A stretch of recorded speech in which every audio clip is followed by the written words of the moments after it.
ನಮಸ್ಕಾರ, ನಾನು ನಿಮ್ಮ ಗಿರೀಶ್ ಮಟ್ಟಣ್ಣವರು. ಈ ಸ್ನೇಹಮಯಿ ಕೃಷ್ಣ ಅನ್ನುವಂತಹ ವ್ಯಕ್ತಿ ಮೊನ್ನೆ ಈ ರಾಜ್ಯದ ಮುಖ್ಯ ಕಾರ್ಯದರ್ಶಿಗಳ ಮೇಲೆ ಒಂದು ಗಂಭೀರವಾದಂಥ ಆರೋಪವನ್ನು ಮಾಡ್ತಾನೆ. ನಟೇಶ್ ಅನ್ನುವ ಅಧಿಕಾರಿ ಬಡ್ತಿಗಾಗಿ, ಪ್ರಮೋಷನ್ಗಾಗಿ, ಟ್ರಾನ್ಸ್ಫರ್ಗಾಗಿ 1,40,00,000 ರೂಪಾಯಿಯನ್ನು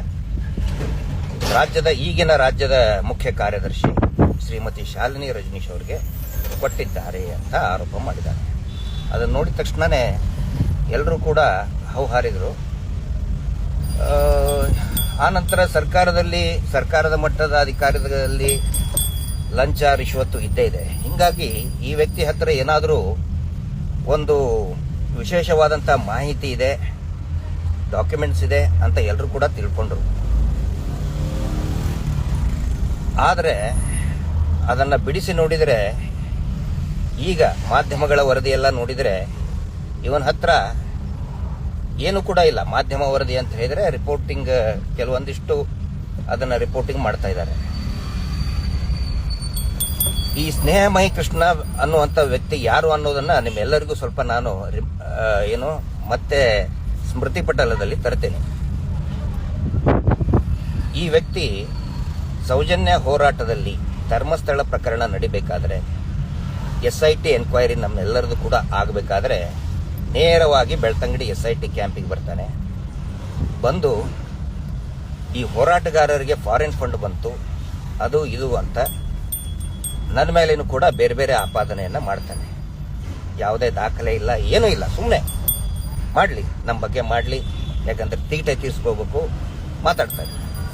ಆದರೆ ಸೌಜನ್ಯ ಪ್ರಕರಣದಲ್ಲಿ ಸೌಜನ್ಯಳ ಮಾವ ವಿಠ್ಠಲಗೌಡರು ಅವರೇ ಕಾರಣ ಅಂತ ಯಾವುದೇ ಲಂಗು ಲಗಾಮಿಲ್ಲದೇ ಮಾತಾಡಿಬಿಡ್ತಾನೆ. ಆನಂತರ ಈ ವ್ಯಕ್ತಿ ಯಾರು ಸೌಜನ್ಯ ಹೋರಾಟದಲ್ಲಿ ಅಥವಾ ಸೌಜನ್ಯ ಪ್ರಕರಣಕ್ಕೆ ಇವನು ಏನು ಸಂಬಂಧ, 13 ವರ್ಷದಲ್ಲಿ ಇವನು ಎಲ್ಲಿದ್ದ, ಎಲ್ಲರೂ ಕೂಡ ಕೇಳಿದರು. ಅವಾಗಲೇ ಇವನ ಬಗ್ಗೆ ಡೌಟ್ ಬಂದಿತ್ತು. ವಿಠ್ಠಲಗೌಡರು ಸೌಜನ್ಯಾಳನ್ನ ಮಗಳ ಥರ ನೋಡ್ಕೊಂಡಂಥವ್ರು. ಅವ್ರ ಮೇಲೆ ಸುಮ್ಮನೆ ಒಂದು ಆರೋಪ, ಸುಮ್ಮನೆ ಒಂದು ಹೋರಾಟದ ದಿಕ್ಕು ತಪ್ಪಿಸೋದಕ್ಕೆ, ಆನಂತರ ನ್ಯಾಯಯುತವಾದಂಥ ಬೇಡಿಕೆ ಏನಿದೆ, ನ್ಯಾಯ ಸಿಗಲಿ ಅನ್ನೋ ಬೇಡಿಕೆಗೆ ಗಬ್ಬು ಎಬ್ಬಿಸಿ ಹೋದಂತಹ ವ್ಯಕ್ತಿ ಇದೇ ಸ್ನೇಹಮಯಿ ಕೃಷ್ಣ ಅನ್ನುವಂಥ ವ್ಯಕ್ತಿ.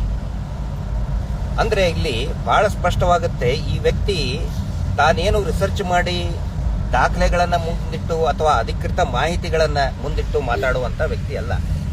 ಯಾರೋ ಒಬ್ಬರು ಕಪೋಲ ಕಲ್ಪಿತವಾಗಿ ಸೃಷ್ಟಿ ಮಾಡಿದಂತಹ ಸ್ಟೇಟ್ಮೆಂಟ್ಗಳನ್ನು, ಹೇಳಿಕೆಗಳನ್ನು, ನಿರಾಧಾರ ಆರೋಪಗಳನ್ನು ಇವನು ಮಾಧ್ಯಮದ ಮುಂದೆ ಬಂದು ಹೇಳ್ತಕ್ಕಂಥ ವ್ಯಕ್ತಿ. ಈಗ ಮುಖ್ಯ ಕಾರ್ಯದರ್ಶಿ ಅವ್ರ ಮೇಲೆ ನಾನೇನು ತಿಳ್ಕೊಂಡಿದ್ದೆ, ನಟೇಶ್ ಅನ್ನುವ ಅಧಿಕಾರಿ 1,40,00,000 ಕೊಟ್ಟಿದ್ದಾನೆ. ಆಮೇಲೆ ಈ ವ್ಯಕ್ತಿ ಇದನ್ನು ಕೂಡ ಹೇಳ್ತಾನೆ, ವೆಹಿಕಲ್ ನಂಬರ್ ಹೇಳ್ಬಿಡ್ತಾನೆ. ನಾನೇನು ತಿಳ್ಕೊಂಡಿದ್ದೆ ನೋಡಿ, ಯಾವತ್ತಿಗೂ ಕೂಡ ಕರಪ್ಷನ್ ಕೇಸಸ್ ಅಂದರೆ ಲೋಕಾಯುಕ್ತ ಆಕ್ಟ್ ಅಲ್ಲಿ ಗಿವರ್ ಅಂಡ್ ರಿಸೀವರ್ ಅಂತ ಇರ್ತಾರೆ, ಬ್ರೈಬ್ ಕೊಡೋನು ಮತ್ತು ತೆಗೆದುಕೊಳ್ಳೋನು. ಇಲ್ಲಿ ದೂರುದಾರ ಯಾರು ತಾನು ತನಗೆ ತೊಂದರೆ ಆಗಿದೆ, ಹರಾಸ್ಮೆಂಟ್ ಆಗಿದೆ, ಲಂಚ ಕೊಡೋದಕ್ಕೆ ಒತ್ತಾಯ ಮಾಡ್ತಾ ಇದ್ದಾರೆ, ಅವನು ದೂರುದಾರ ಆಗ್ತಾನೆ. ಯಾವುದೋ ಥರ್ಡ್ ಪರ್ಸನ್ ಅಲ್ಲ. ಥರ್ಡ್ ಪರ್ಸನ್ ಹತ್ರ ಅಧಿಕೃತ ಮಾಹಿತಿ ಇದ್ರೆ ಕೊಡಬಹುದು, ಖಂಡಿತವಾಗಿ ಕೊಡಬಹುದು. ಆದರೆ ಇಲ್ಲಿ ನೋಡಿದ್ರೆ ಸ್ವತಃ ಈ ವ್ಯಕ್ತಿ ಏನು ನಟೇಶ್ ಅಂತ ಅಧಿಕಾರಿ ದುಡ್ಡು ಕೊಟ್ಟರು, ಲಂಚ ಕೊಟ್ಟರು ಅಂತ ಹೇಳ್ತಾನಲ್ಲ, ಸ್ವತಃ ಆ ಅಧಿಕಾರಿನೇ ಈ ಸ್ನೇಹಮಯಿ ಕೃಷ್ಣನ ಮೇಲೆ ಆರೋಪ ಮಾಡಿಬಿಟ್ಟಿದ್ದಾರೆ, ಇವನು ಸುಳ್ಳು ಹೇಳ್ತಾ ಇದ್ದಾನೆ ಅಂತ ಹೇಳ್ತಾರೆ.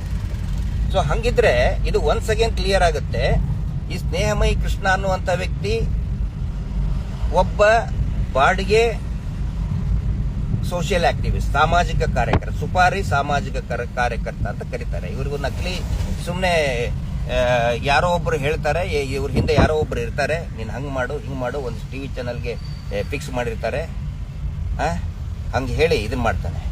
ಒಂದ್ ವೇಳೆ ಇವನಿಗೆ ಸಿದ್ದರಾಮಯ್ಯನವರು ಸೈಟ್ ತಗೊಂಡ್ರು ಅನ್ನೋ ಅಂತ, ಅದು ಸಾರ್ವಜನಿಕರಿಗೆ ಮೋಸ ಮಾಡಿದ್ರು ಅಂತ ಇವನು ಭಾವನೆ ಇತ್ತಂತ ಹೇಳಿದ್ರೆ ಅದಕ್ಕೆ ಪ್ರಾಪರ್ ಡಾಕ್ಯುಮೆಂಟ್ಸ್ ಕೊಡಬೇಕಾಗಿತ್ತು. ನಾನಿಲ್ಲಿ ಸಿದ್ದರಾಮಯ್ಯನವ್ರನ್ನ ಡಿಫೆಂಡ್ ಮಾಡ್ಕೊಳ್ತಾ ಇಲ್ಲ. ಆದರೆ ಧರ್ಮಸ್ಥಳದಲ್ಲಿ ಕಡಿಮೆ ಅಂದ್ರೂ 1,000 ಎಕರೆ ಎನ್ಕ್ರೋಚ್ಮೆಂಟ್ ಮಾಡಿದ್ದಾರೆ. ಸರ್ಕಾರದ ಭೂಮಿಯನ್ನ ಸುಳ್ಳು ಸರ್ಟಿಫಿಕೇಟ್, ಭೂರಹಿತ ಬಡವ ಅಂತ ಹೇಳಿ 7 ಎಕರೆ 59 ಗುಂಟೆ. ಅದೇ ನಕಲಿ ದೇವಮಾನವನ ತಮ್ಮ ಯಾರ ಪರವಾಗಿ ಇವನು ಬಂದು ವಕಾಲತ್ ವಹಿಸಿದ ಸೌಜನ್ಯ ಹೋರಾಟದಲ್ಲಿ ಅವ್ರ ಮಗ ಮಾಡೇ ಇಲ್ಲ, ವಿಠಲ್ ಗೌಡರು ಮಾಡಿದ್ದು ಅಂತ ಸುಳ್ಳು ಗಬ್ಬೆಬ್ಬಿಸಿ ಹೋಗಕ್ಕೆ ಬಂದಲ್ಲ, ಅದ್ರ ಬಗ್ಗೆ ಅಲ್ಲಿ ಭೂಕಬಳಿಕೆ ಬಗ್ಗೆ ಮಾತಾಡಬೇಕಾಗಿತ್ತು. ಆ ನಂತರ ಇವ್ರು ಯಾವ ರೀತಿ ಒಂದು ಪ್ರೊಪಗಂಡ ಮಾಡ್ತಾರಂತ ಹೇಳಿದ್ರೆ, ಈ ಸಿನಿಮಾದಲ್ಲಿ ಒಂದು ಐಟಮ್ ಡಾನ್ಸ್ಗೆ ಕರೀತಾರೆ. ಐಟಮ್ ಡಾನ್ಸ್ ಇದ್ದಂಗೆ ಒಂದಿಷ್ಟು ದುಡ್ಡು ಕೊಡ್ತಾರೆ, ಬಂದು ಡಾನ್ಸ್ ಮಾಡ್ಬೋದು. ಇವರೆಲ್ಲ ಬಂದರು ಒಂದಿಷ್ಟು ಜನ, ನಮ್ದು ಎನ್ಕ್ವೈರಿ ನಡಿಬೇಕಾದ್ರೆ ನಮ್ಗೆ ಫಾರಿನ್ ಫಂಡ್ ಬಂತು, ಅಲ್ಲಿ ಬಂತು, ಒಂದೇ ಒಂದು ತುಣುಕು ತೋರಿಸಲಿಲ್ಲ. ನಮ್ದು SIT ಎನ್ಕ್ವೈರಿ ಆಗಬೇಕಾದ್ರೆ ಒಂದೇ ಒಂದು ಪ್ರೂಫ್ ಎವಿಡೆನ್ಸ್ ಕೂಡ ಸಿಗಲಿಲ್ಲ. ಆದರೂ ಕೂಡ SIT ಕಚೇರಿ ಮುಂದೆ ಬಂದು ಐಟಮ್ ಡಾನ್ಸ್ ಮಾಡಿ ಹೋಗ್ಬಿಟ್ರು. ಅವಾಗ ಎಲ್ಲರೂ ಪ್ರಶ್ನೆ ಮಾಡಿದ್ರು ಈ ವ್ಯಕ್ತಿಗೆ, ನೀನು ಎಲ್ಲಿದ್ಯಪ್ಪ 13 ವರ್ಷ ಸೌಜನ್ಯ ಹೋರಾಟದಲ್ಲಿ, ನಿನಗೆ ಅದ್ರ ಬಗ್ಗೆ ಏನು ಮಾಹಿತಿ ಇದೆ? ಆ ನಂತರ ಕುಟುಂಬಸ್ಥರ ಜೊತೆಗೆ ಏನಾದರೂ ಮಾತಾಡಿದ್ಯಾ? ವಿಕ್ಟಿಮ್ ಜೊತೆಗೆ ಏನಾದರೂ ಮಾತಾಡಿದ್ಯಾ?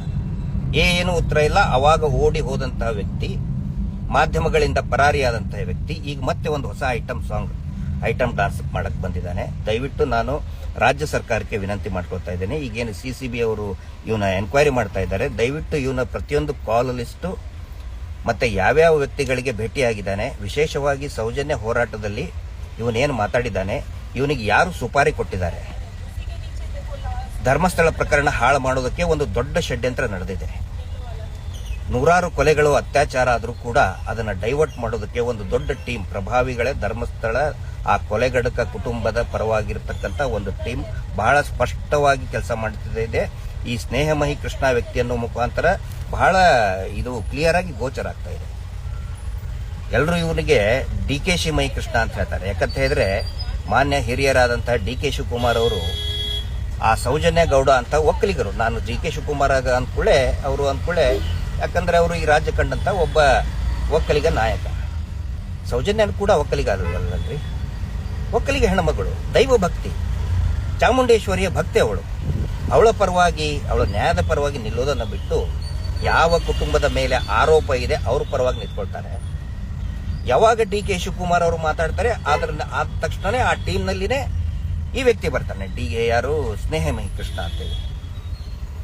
ಹೀಗಾಗಿ ನಾನು ವಿನಂತಿ ಮಾಡ್ಕೊಳ್ಳೋದು CCB ಅಧಿಕಾರಿಗಳಿಗೆ, ಒಂದೇನು ಎನ್ಕ್ವೈರಿ ಮಾಡ್ತಾ ಇದ್ದೀರಿ, ದಯವಿಟ್ಟು ಎಲ್ಲ ಕಾಲ್ ಲಿಸ್ಟನ್ನು ಕೂಡ ತೆಗಿಬೇಕು ಮತ್ತು ಸೌಜನ್ಯ ಹೋರಾಟವನ್ನು ದಿಕ್ಕು ತಪ್ಪಿಸೋದರಲ್ಲಿ ಇವನ ಪಾತ್ರ, ಇವನ ಹಿಂದೆ ಇರುವಂತವ್ರು ಯಾರು, ಎಲ್ಲರನ್ನೂ ಕೂಡ ಕಂಡು ಹಿಡಿದು ಅವರ ಮೇಲೆ ಸೂಕ್ತ ಕಾನೂನು ಕ್ರಮಗಳನ್ನು ತಗೋಬೇಕು. ಟಿವಿ ಚಾನೆಲ್ಗಳಿಗೆ ಒಂದು ಪ್ರಶ್ನೆ ಕೇಳ್ತೇನೆ, ವಿಶೇಷವಾಗಿ ಅಜಿತ್ ಹನುಮಕ್ನವರು ಮತ್ತೆ ಕೆಲವೊಂದಿಷ್ಟು ಟಿವಿ ಚಾನೆಲ್ನವರು, BJPಯ ಯಾರು ಅಶೋಕ್ ಅವರು ಆರೋಪ ಮಾಡಿದ ಮರುದಿನಾನೇ ಅರೆಸ್ಟ್ ಮಾಡಿದ್ರು, ಹಾಗೆ ಹಿಂಗೆ ಟಿವಿ ಚಾನೆಲ್ನಲ್ಲಿ ಹೋಗಿ ಮಾತಾಡ್ತಾ ಇದ್ದಾರೆ.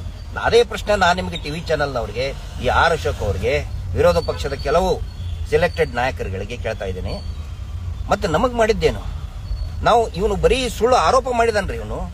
ನಾವು ಎಲ್ಲಾ ದಾಖಲೆಗಳನ್ನ ಮುಂದೆ ಇಟ್ಟು SIT ಮುಂದಿಟ್ಟಿದ್ದೀವಿ. ಇಷ್ಟು ಕೊಲೆಗಳಾಗಿದೆ, ಇಷ್ಟು ಏನೋ ಅನಾಥ ಶವಗಳು ಬಿದ್ದಿದೆ, ತನಿಖೆ ಆಗಿಲ್ಲ, ದಾಖಲೆಗಳನ್ನ ಪಂಚಾಯಿತಿ ಪೊಲೀಸ್ ಇಲಾಖೆ ದಾಖಲೆಗಳನ್ನ ಮುಂದಿಟ್ಟು ಮಾತಾಡಿದ್ರು ಕೂಡ ನಮ್ಮನ್ನೇ ಟಾರ್ಗೆಟ್ ಮಾಡ್ತಿರಲ್ರಿ.